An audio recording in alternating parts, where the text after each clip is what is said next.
پہلے تو یہ سمجھ لیں کہ مسلمانوں کا نیا سال محرم سے شروع ہوتا ہے۔ محرم شریف سے اسلامی سال کا آغاز ہوتا ہے، لیکن اگر کچھ لوگ یہ سمجھیں بھی کہ ہم نے ان کا خیال ہو بھی جو اسلامی تعلیمات کے ساتھ اس طرح آگاہی اور واقفیت نہیں رکھتے کہ ہم نے شروع کرنا ہے جنوری سے، تو پھر بھی جب قومیں نیا سال شروع کرتی ہیں تو وہ تو اپنا محاسبہ کرتی ہیں۔ جشن تو وہ لوگ مناتے ہیں جنہوں نے کوئی بہت بڑا کارنامہ سر انجام دے لیا ہو، اور جن قوموں کا حال یہ ہو کہ وہ دنیا کے ہر خطے میں پس رہے ہوں، اور جس ملک کا یہ حال ہو کہ وہاں کچھ لوگ سطح غربت سے نیچے زندگی گزار رہے ہوں،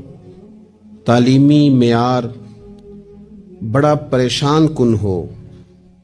لوگ انتہائی آزمائش میں وقت گزار رہے ہوں، ان لوگوں نے جشن منانے۔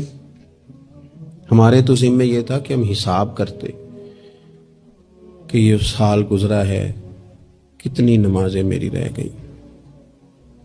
کتنے خیر کے کام تھے جو میں نہ کر سکا۔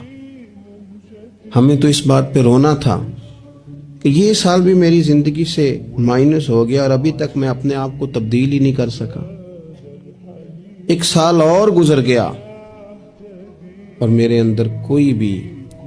پرہیزگاری، نیکی، خیر والی تبدیلی نہ آ سکی۔